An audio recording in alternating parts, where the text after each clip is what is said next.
What's up, my people? Are you having a beautiful morning yet? I know, it's getting longer and longer. I'm tired of seeing my own face. But I have a question for you today, okay? Because the readings are really important. You ever notice, like on Sunday, you go to Mass, or Saturday evening, you go to Mass, and, the priest leaves, and before the priest leaves, you see a lot of people, they run out. I call them the dine and dashers. They get communion and they leave, and then the music is playing, and the priest walks by, and people leave. And I had a thought, and I hadn't really heard this before, but I thought, who was the first person to leave Mass early? Well, today's reading shows us it was Judas. We all know the story of Judas. He is the betrayer, and the Bible often points him out as being a thief and basically just a not good person. And during his 3 years of walking with these other, 12 people, one of them is the Lord, he had these kind of disappointing thoughts. He wanted a strong political leader. He was greedy. Jesus was starting to frustrate him because of all this talk of humility. And so it got into his head that he would eventually turn him in for the money. It definitely showed him as a thief. So the first Mass that we've actually ever seen was at the Last Supper. This is when Jesus began the new covenant with us. And he said, "This is my body. This is my blood." So it was the design of a new covenant with our Lord. It's scrappy. So Jesus kind of calls out the one, which I thought was so interesting. He said, "One of you is about to betray me." And they're all sort of like looking at each other, not really understanding what they're talking about, because they've lived together for 3 solid years. They've taught together, they've witnessed all the miracles, and they're all in love with Jesus, right? And so John, his most beloved disciple, lays his chest or his head upon Jesus's chest and reclines upon him and asks who. And Jesus says, "The one that I give this morsel to is going to be the sinner." And he hands this morsel over to Judas. And Judas takes it and eats it. And then, Jesus says, "Go and do what you need to do." So naturally, the disciples are not thinking that this guy is evil. And guys, you might be saying to yourself, they should have known. Like, Jesus literally just said, "Who I give this morsel to," and he literally gave the morsel to Judas, so they should not have been stupid or naive. Nay, nay, moose breath. How many times do we have a friend in our life who's toxic, or a boyfriend or a girlfriend who is toxic? What do I mean by toxic? They try to destroy your family relationships. They try to destroy relationships with your friends. They treat you in ugly ways, and yet you're still going out with them or being friends with them rather than having the courage to call them out. I would want to say that we all would sit there and give Judas a bye. We've just lived with the man for 3 years. We cannot condemn him for not seeing the truth. We can't condemn the disciples for not understanding Jesus when we ourselves don't understand how to get rid of negative relationships in our own lives. Just a thought. So when Judas leaves, Jesus goes, now we can begin. All right. The reality was Judas had free will. At any point during those 3 years where he was growing in his discouragement of the Lord, he could have grabbed any one of those men and said, "Hey, I'm struggling. Would you walk with me?" But nobody knew his heart and desires. He kept them so isolated and hidden that bitterness just kind of crept deeper and deeper and deeper inside of him. That greed, that anger, that frustration. And not a single disciple knew what was going on inside of Judas's head. Only Jesus himself, because Jesus was God. But the reality was, Judas turned our Lord in and got him killed. He made a mistake. All Jesus was asking was, ask me for forgiveness. And I keep wondering, why did Judas have to hang himself? Why couldn't he have gone with his heart to the Lord and went, "I made a mistake"? I mean, we all know that he threw the money back. We all know that eventually he regretted his mistake. His sin wasn't so much betraying God, because Peter did that too. Peter betrayed God 3 times when the cock crowed, 3 times, and he denied him 3 times. But Peter threw himself at the mercy of the Lord, and when he recognized his failures, he went to the Lord and he asked for his forgiveness. And Jesus not only forgave him, but gave him a position of power because he knew his heart was truly contrite. We're walking into this season right now with Jesus. And yesterday, I was telling you that you should give some extravagant love to him this week. So who are you in this picture? Are you Judas? Are you literally sitting at home and you're not signing on to our daily meet and greets? You're not signing on to our youth group because you're having a bored moment. Like, well, it's not the same. Are you giving up? Are you throwing it in? Are you collecting that spiritual sloth? And you're walking away from Christ at the most important time?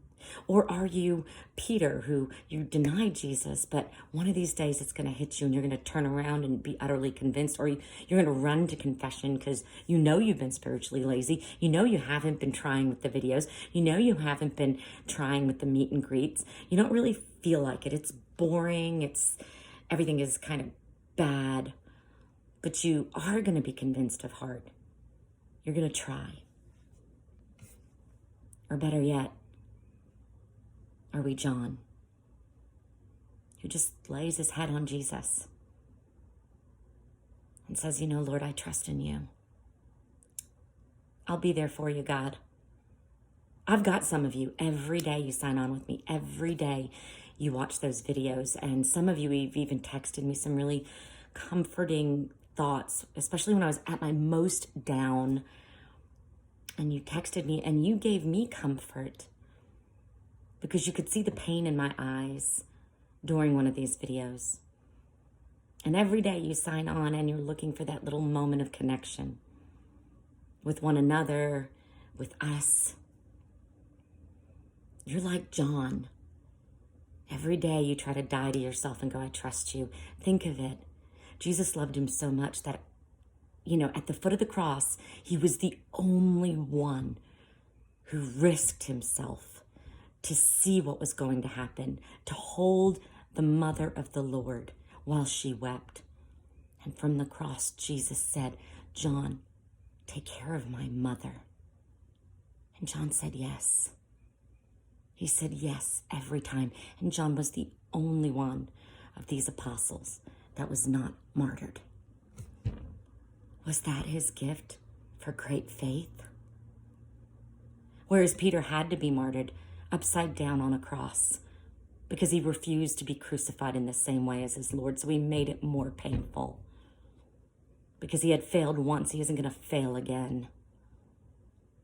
Who are you in this Easter story? Because we have a choice right now.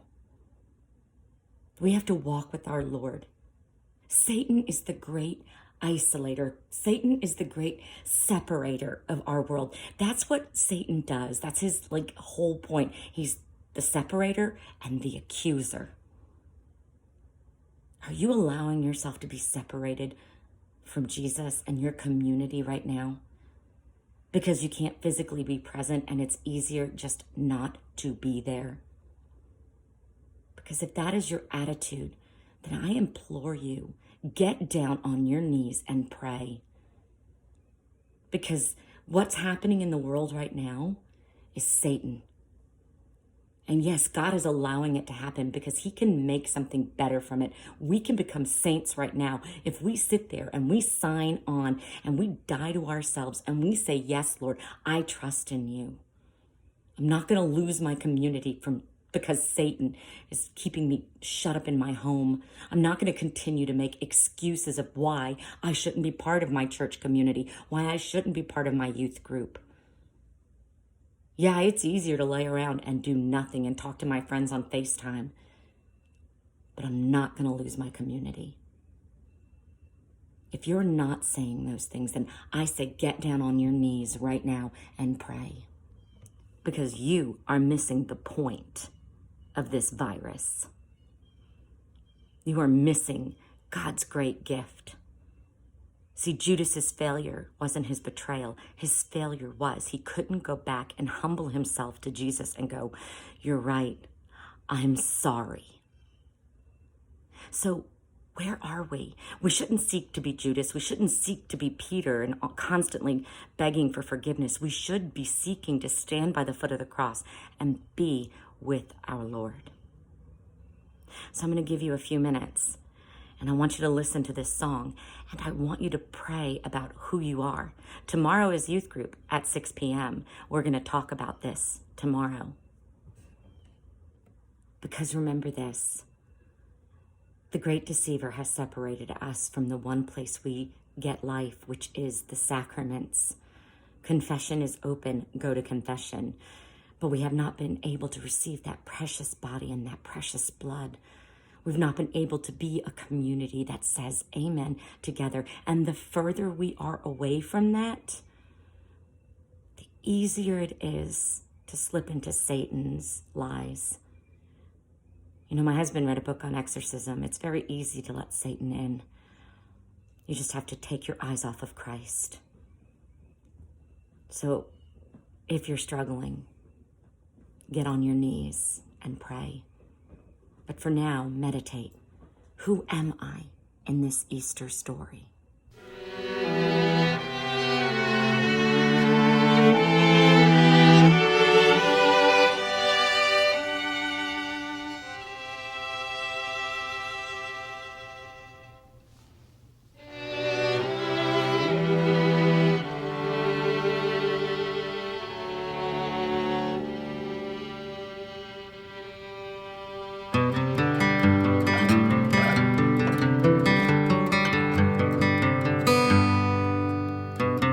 Won't you take this cup from me?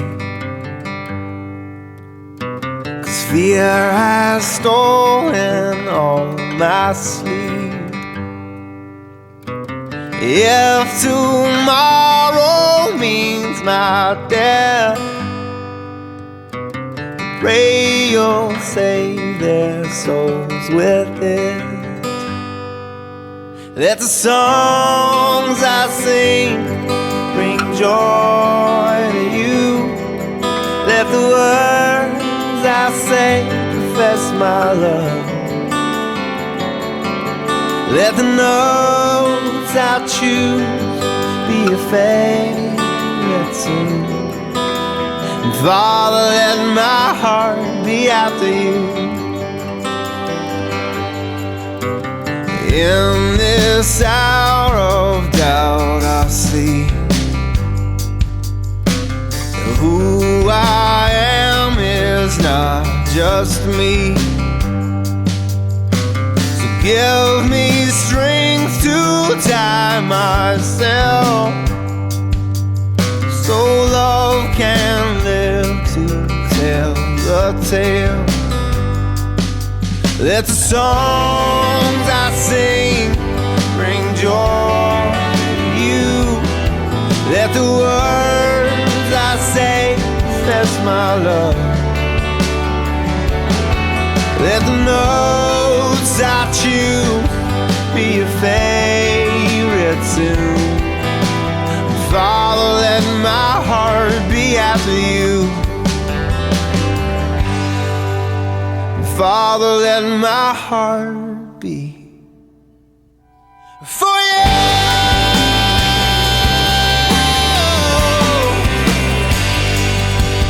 For you.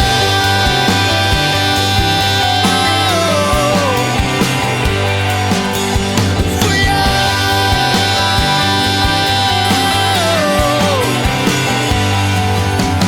For you.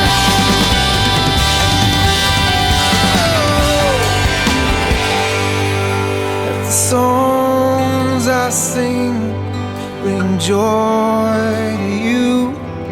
Let the words I say confess my love. Let the notes I choose be your favorite tune. And Father, let my heart be after you. Father, let my heart be after you.